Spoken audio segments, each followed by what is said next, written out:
One future में पूर्ण रूप से समाहित है। G20 की हर एक खबर देश के अलग अलग शहरों से हर पल DD न्यूज पर।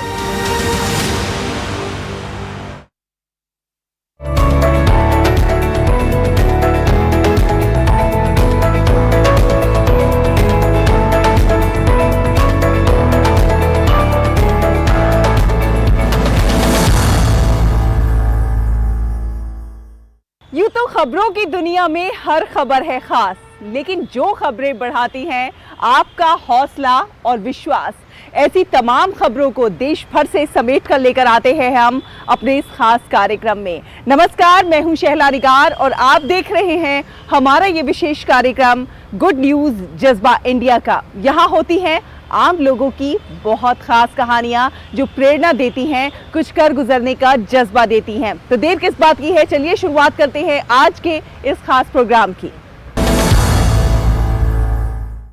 कहते हैं कि ऊर्जा का संरक्षण और इसका इष्टतम उपयोग बेहतर भविष्य की कुंजी है और इसीलिए हमें ऊर्जा के संरक्षण पर ध्यान फोकस करना चाहिए।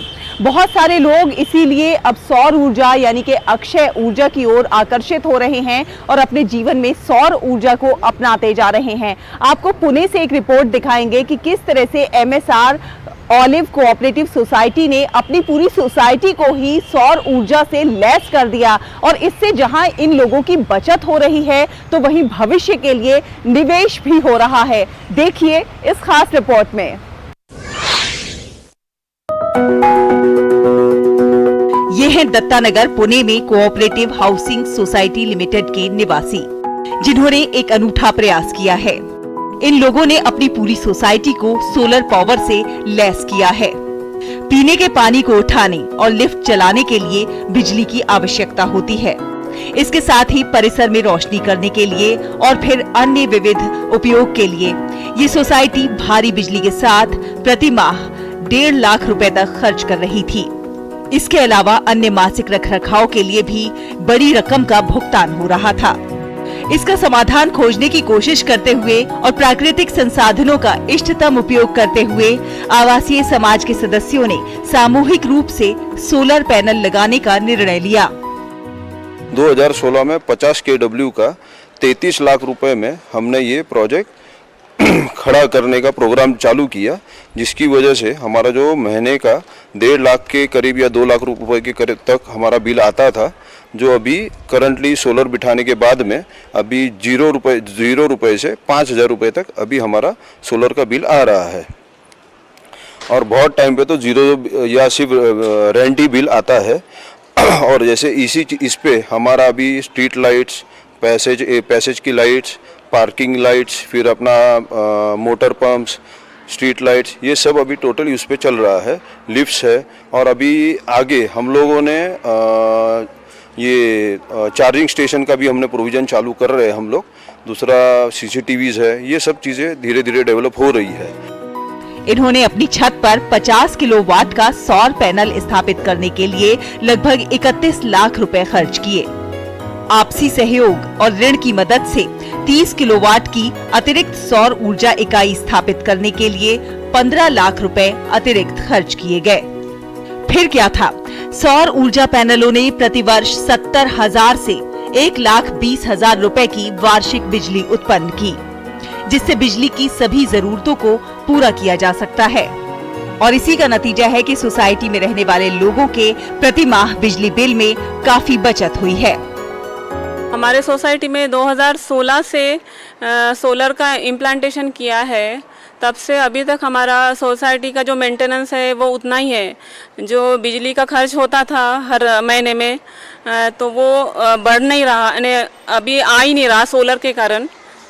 हम सोलर से जो बिजली की उत्पत्ति कर रहे हैं अभी, उसकी वजह से। और हमारा मेंटेनेंस में जो काफ़ी बड़ा होता था वो नहीं हो रहा है। निवेश की वसूली सौर पैनलों के रखरखाव के बावजूद हुई। ये सौर पैनल प्रति माह 1 लाख रुपए से अधिक की बचत करने में सक्षम है और सोसाइटी का मानना है कि ये उन्हें अपने जीवन काल में 16.04 करोड़ रुपए की जीवन भर की बचत 25 वर्ष में देंगे और लगभग 1517 टन कार्बन उत्सर्जन को रोकेंगे। इस सोसाइटी के सदस्य पैसे बचाते हैं और कोयले से उत्पन्न भारी बिजली के उपभोग के अपराध बोध को भी दूर करते हैं। मुंबई से रूही मलिक की रिपोर्ट, डीडी न्यूज।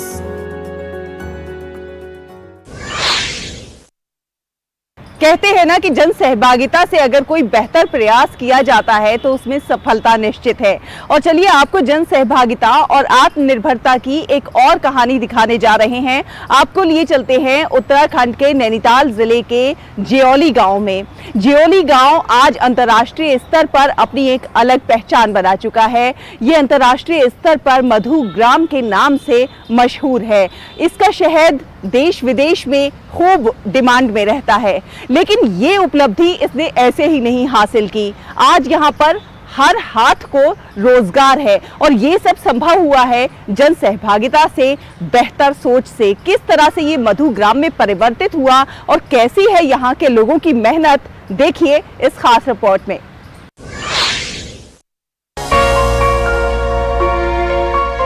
मधुमक्खी पालन नैनीताल जिले के एक गांव की आर्थिकी का बड़ा आधार बन गया है।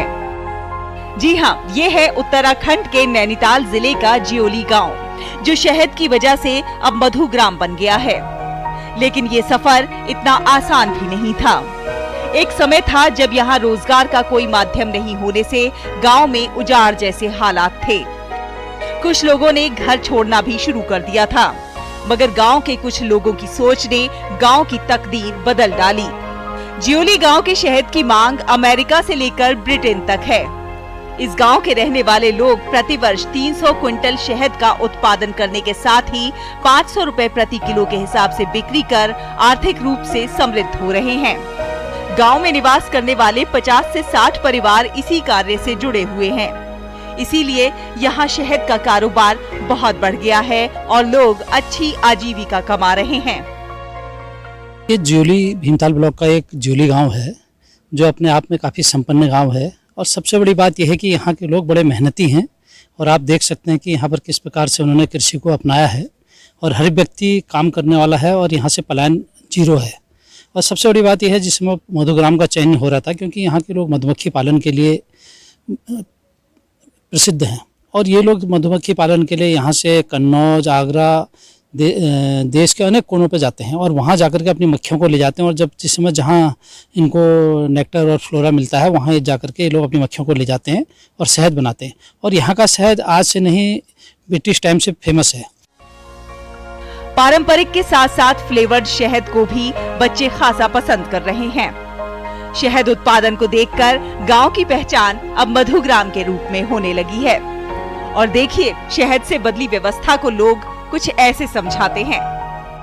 हम लोगों ने इंडिका पे पहले काम किया, गांव में कुछ बॉक्स रखे, उसके बाद धीरे धीरे मेलीफेरा को बढ़ाया और आज हमारे यहाँ पे 90% गांव के लोग मधुमक्खी पालन का काम कर रहे हैं। अपनी आजीविका जो इनकी आजीविका है मधुमक्खी पे ही निर्भर करती है। और जो यहाँ शहद जो उत्पादन होता है, यह हमारे देश में विदेशी पर्यटक भी इस क्षेत्र में आते रहते हैं, तो ये विदेशों तक यहाँ का शहद जाता है।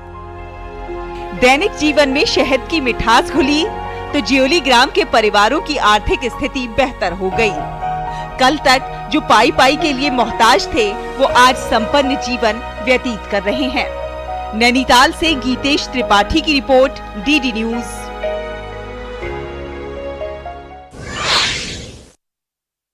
तो मधुग्राम के शहद की मिठास तो आप भी चखना चाहेंगे। इसी के साथ यहाँ वक्त एक छोटे से ब्रेक का है। ब्रेक के उस पार कुछ और अच्छी खबरें रहेंगी। आप देखते रहिए गुड न्यूज जज्बा इंडिया का। शुरू करो, डालो बुनियाद, घर महल नजर आएगा। वंडर लाइए, वंडर अपनाइए, फर्क नजर आएगा। वंडर सीमेंट, फर्क नजर आएगा।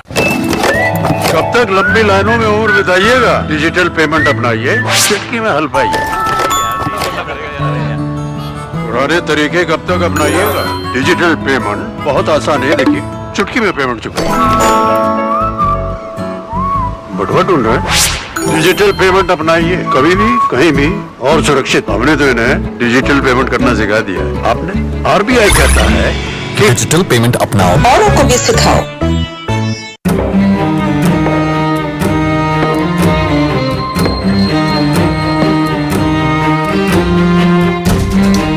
कब तक आप ऐसे फ्यूचर का टेंशन लेकर चलते रहेंगे? LIC के न्यू पेंशन प्लस के साथ अपनी पेंशन का प्लान बनाइए, क्योंकि ये प्लान आपके फ्यूचर के लिए मार्केट लिंक्ड वेल्थ क्रिएट करता है। और तो और इस प्लान में गारंटीड एडिशंस के साथ पेंशन पाने के कई ऑप्शंस भी हैं, so that you grow young and tension free. LIC, हर पल आपके साथ। ब्रेक के बाद एक बार फिर आप सभी का बहुत बहुत स्वागत है। आप देख रहे हैं गुड न्यूज जज्बा इंडिया का। कहते हैं कि भूखे को अन्न और प्यासे को पानी पिलाना बहुत पुण्य का काम होता है और ऐसा करने से जीवन में सुख, समृद्धि और शांति आती है। आज हम आपको मिलाएंगे असम के गोलाघाट जिले के रहने वाले 3 दोस्तों से, जो बीते कई सालों से जरूरतमंदों को भोजन खिलाने का काम कर रहे हैं, और वो भी स्वच्छ एवं पौष्टिक। क्यों कर रहे हैं वो ऐसा और किस तरह से इसका प्रयास को अंजाम दे रहे हैं, आपको दिखाएंगे इस खास रिपोर्ट में।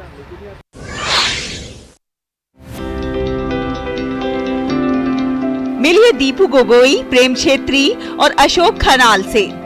असम के गोलाघाट जिले के ये 3 युवा जून 2020 से हर रविवार जरूरतमंदों को मुफ्त भोजन वितरित करते हैं। दीपू गोगोई आसपास के चाय कारखानों की मशीनों की मरम्मत के लिए एक छोटी सी कार्यशाला चलाते हैं। साल 2020 में कोविड-19 महामारी में लॉकडाउन के दौरान उन्होंने देखा कि कुछ लोग बिना भोजन के फुटपाथ पर रह रहे थे। पीएम नरेंद्र मोदी और असम के तत्कालीन स्वास्थ्य मंत्री डॉक्टर हेमंत बिस्वा शर्मा ने जनता से अपील की थी कि वो जरूरतमंद लोगों की मदद करने की कोशिश करें, और इसी से प्रेरणा लेकर गोगोई ने अपने 2 दोस्तों प्रेम छेत्री और डेयरी की दुकान चलाने वाले अशोक खनाल के साथ मिलकर गरीब और जरूरतमंद लोगों को खाना बांटना शुरू किया। लॉकडाउन के चरम के दौरान उन्होंने प्रत्येक शनिवार और रविवार लोगों को भोजन वितरित किया। जब 2021 में कोविड-19 की दूसरी लहर आई तो वहां के इलाके को कंटेनमेंट जोन घोषित कर दिया गया था। ऐसे में इन तीनों दोस्तों ने हर दिन भोजन वितरित किया, लेकिन उनका ये कार्य यही नहीं रुका। उन्होंने लॉकडाउन के बाद भी अपनी इस पहल को जारी रखा और आज भी लगातार हर रविवार को सड़क किनारे और झुग्गी झोपड़ियों में जाते हैं और स्वच्छ और पौष्टिक भोजन वितरित करते हैं।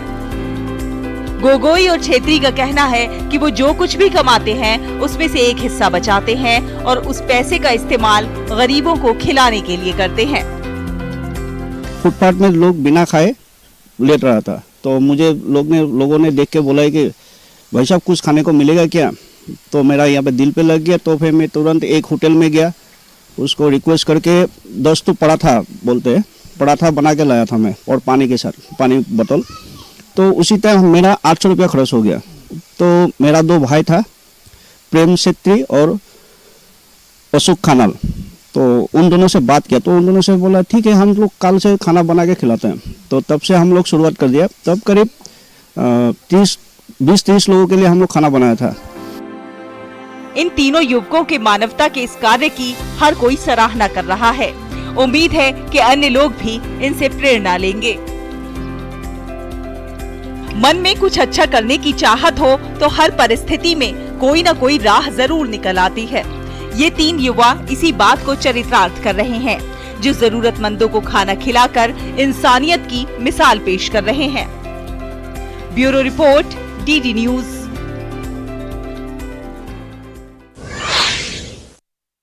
तो देखा आपने इन दोस्तों का ये प्रयास कितना महत्वपूर्ण है और कई लोगों को प्रेरणा देने वाला है। और चलिए अब हम आपको लेकर चलते हैं राजस्थान के पाली, और वहाँ पर एक राजकीय माध्यमिक उच्च विद्यालय के कुछ शिक्षकों के एक बेहतरीन प्रयास को आपको दिखाते हैं। किस तरह से इन शिक्षकों ने जर्जर हो रहे विद्यालय का कायाकल्प कर दिया और इस विद्यालय को एक मॉडल स्कूल में तब्दील कर दिया है। आइए आपको दिखाएंगे इस खास रिपोर्ट में। ये है पाली जिले का एक छोटा सा गांव सिरियारी, जहां की आबादी 5000 से भी कम होने के बावजूद गांव का सरकारी विद्यालय आज आसपास के गांवों के लिए आकर्षण का केंद्र बना हुआ है। ये कोशिश है यहाँ के शिक्षकों की, जिन्होंने गांव वासियों के सहयोग से जर्जर हो रहे भवन का सौंदर्यीकरण करने के लिए रंग रोगन, साज सज्जा और चार दीवारी की सजावट और विद्यालय परिसर में स्थित पेड़ पौधों को खूबसूरत रूप देकर विद्यालय को एक नया रूप दिया है। यहाँ बच्चे मिड डे मील तैयार होने के साथ ही ट्रेन रूपी कक्षा में शिक्षा ग्रहण करते हैं। यहाँ बच्चों के लिए बने शौचालय का रंग रोगन कर उसे स्वच्छता वाहिनी का नाम दिया गया है। बिल्डिंग किस तरह से बच्चों की पढ़ाई में सहायक सिद्ध हो, बिल्डिंग से ही बच्चे सीख सके, इस थीम को ध्यान में रखते हुए माननीय तत्कालीन कलेक्टर महोदय ने एक नवीन पहल शुरू की जिले में, जिसके अंदर एक ब्लॉक से 2 सीनियर विद्यालयों को चुना गया। मारवाड़ ब्लॉक से राजकीय उच्च माध्यमिक विद्यालय सिरियारी और हमारे पड़ोसी विद्यालय फुलाद का चयन हुआ गया, जिसके अंदर बिल्डिंग को एक इस तरह से टीचिंग एड बनाया जाए कि बच्चे उनको देखकर सीखे। तो इसी की प्रेरणा से हम अभिभूत होकर हमने हमारे विद्यालय की एक गैलरी को, जिसमें 4 कमरे हैं जहां पर पहली से 6ठी क्लास तक के बच्चे पढ़ते हैं, उन गैलरीज को हमने एक ट्रेन का लुक दिया है कि बच्चे जब क्लास के अंदर जाए तो उनको लगे कि वो एक ट्रेन के अंदर जा रहे हैं और एक ट्रेन के अंदर जाकर बच्चे अपनी क्लासरूम में पढ़े। स्कूल को एक विशिष्ट पहचान देने के लिए इसे एजुकेशन ट्रेन के रूप में विकसित किया गया है, जो जिले के सरकारी विद्यालयों के लिए एक मॉडल बनकर उभरा है। स्कूल की कक्षाओं को ट्रेन के डिब्बे, डबल डेकर ट्रेन, बुकिंग खिड़कियां और रेल इंजन के रूप में कमरों को कलर करके रेलगाड़ी का रूप दिया गया है। विद्यालय को देखकर यही लगता है कि ट्रेन खड़ी हुई है। बच्चों को स्कूल का ये रूप खूब आकर्षित कर रहा है। हमारे स्कूल के अंदर सर 50% बच्चियां हैं, वो सर मतलब कि ट्रेन को देख के जो है वो खूब मोटिवेट होती है। बाहर से भी बच्चे सर, इसका नामांकन भी थोड़ा कुछ इसका भी फर्क पड़ा है, नामांकन का भी फर्क पड़ा है, क्योंकि बच्चे जो है सर इनको देखते हैं ना तो वो भी यूँ सोचते हैं कि हम भी इस प्रकार के स्कूल के अंदर हम एडमिशन ले, कि जहाँ पे इस प्रकार का माहौल है। शिक्षकों की इस अनूठी पहल की बदौलत सरकारी विद्यालय के प्रति छात्रों का रुझान बढ़ रहा है। यहाँ पढ़ाई के साथ साथ कौशल विकास को भी बढ़ावा मिल रहा है। सिर्फ इतना ही नहीं, अनावश्यक बेकार पड़ी वस्तुओं को भी सुंदर रूप देकर बच्चों को पर्यावरण संरक्षण का संदेश भी दिया जा रहा है। राजस्थान के पाली से लक्ष्मी नारायण की रिपोर्ट, डीडी न्यूज।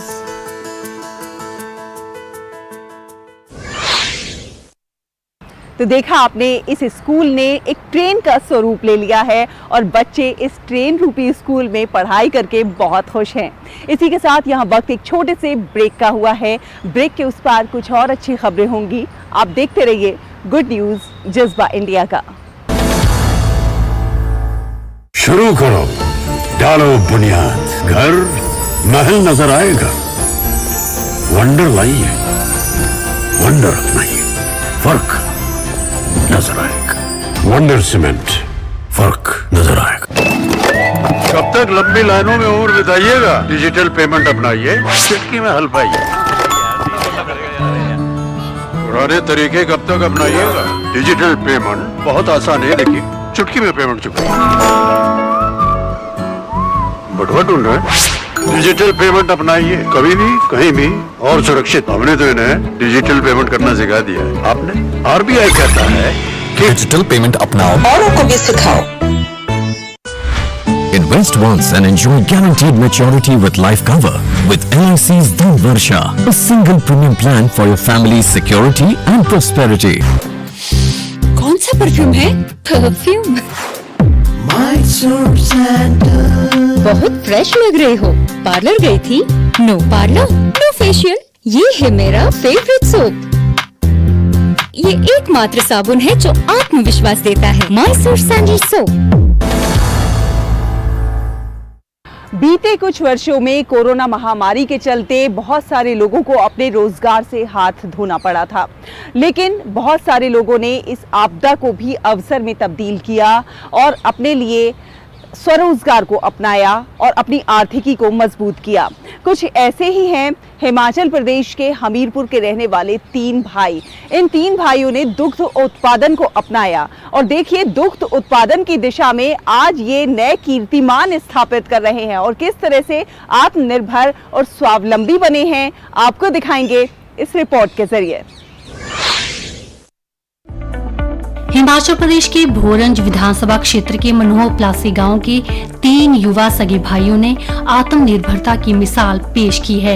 नामी कंपनियों में लाखों के पैकेज को छोड़कर इन दिनों तीनों भाइयों ने दुग्ध उत्पादन के व्यवसाय को अपनाया है।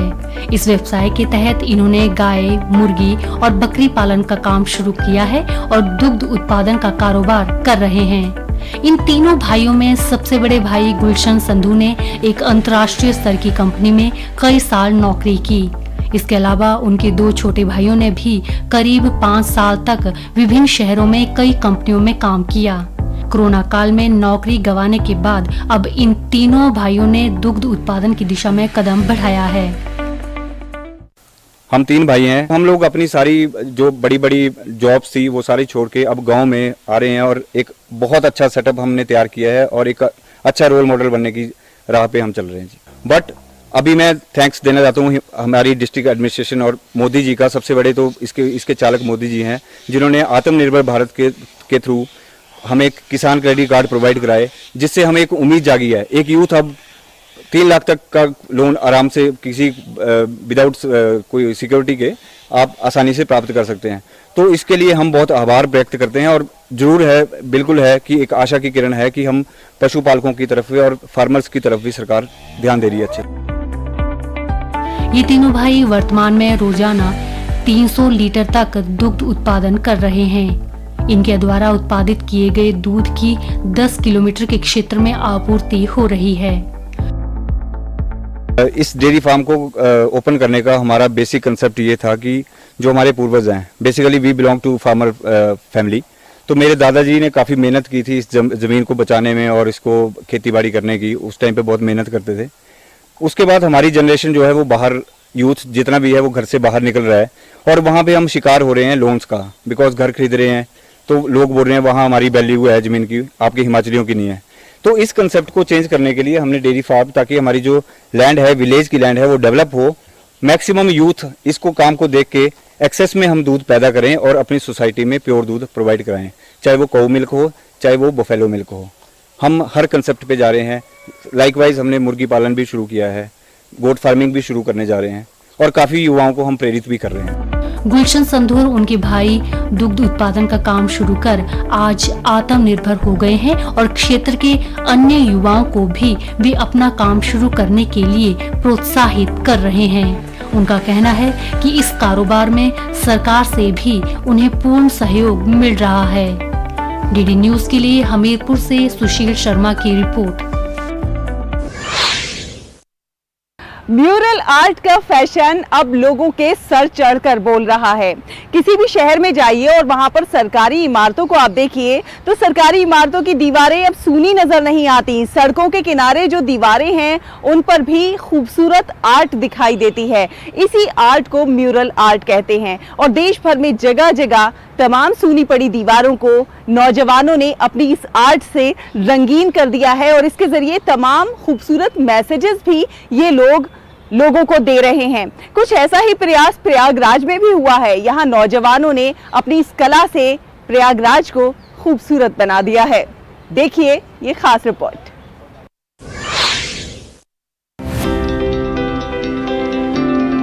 ये देखिए कैसे प्रयागराज में कलाकारों के ग्रुप ने रंगों के जरिए लोक कलाओं को दीवारों पर उकेरना शुरू किया और फिर नजारा कुछ ऐसा था। ये युवा अन्य शहरों की बेजान होती दीवारों को भी इसी तरह खूबसूरत रंगीन रंगों से भरना चाहते हैं। कई जगह म्यूरल आर्ट की शुरुआत हो चुकी है। लुप्त हो रही चित्रकला को सहेजने का ये बेहद आसान और खूबसूरत तरीका है। म्यूरल आर्ट का दायरा इतना विशाल है कि इसके जरिए शहर की सामाजिक, सांस्कृतिक और राजनीतिक और आर्थिक यानी हर स्थिति को यादगार बनाया जा सकता है। Bureau report, DD news.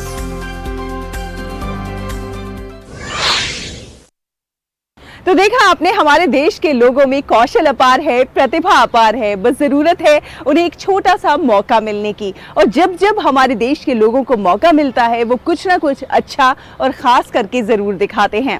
आपसे भी अपील है कि आप भी कुछ ना कुछ अच्छा करते रहिए, खास करते रहिए, देश और समाज के विकास में अपना योगदान जरूर दीजिए। अगले हफ्ते फिर होगी आपसे मुलाकात कुछ और अच्छी कहानियों के साथ। तब तक के लिए हमारी पूरी टीम को दीजिए अनुमति। नमस्कार।